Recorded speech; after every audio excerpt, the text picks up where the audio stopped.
Yes, ready, start.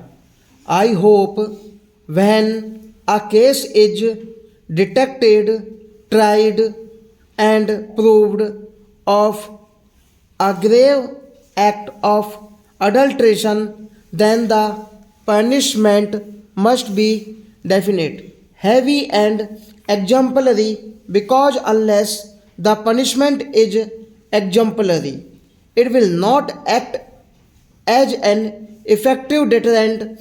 I would like to say a few words about voluntary agencies, social organizations, and public spirited men and women have a great part to play in all these spheres, and I hope the government will do everything in their power to see that voluntary agencies and the public spirited individuals are given all encouragement and assistance because although the state's hands is bound to be and must be a watching hand on checking the evil, and it has to be a helping hand.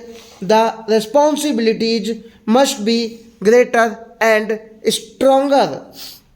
It is from that angle that the consumers' interest, the consumers' council, and the consumer movements, as one sees in countries like the UK and USA, and the other countries, must also be helped to develop in our country. There are certain defects in the bill. Under the existing section, there is a provision that the sample taken by the food inspector shall be divided into three parts. One will be given to the person from whom the sample is taken, the other is sent to the local health authorities, and the third one is sent for public analysis to the public analyst. The provision of giving a sample to the person concerned is a safeguard against manipulation and misuse by the food inspector and persons connected with his department. This solitary safeguard is sought to be taken away by amending the provisions of this act.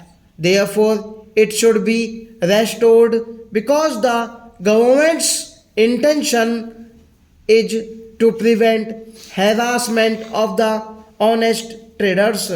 Secondly, adulterant has been defined in this bill as any material which is used for adulteration. That has not been defined in this bill at all. Only adulterated article and adulterated food have been defined, and even if water is mixed when milk, then water is used as an adulterant for adulteration of milk.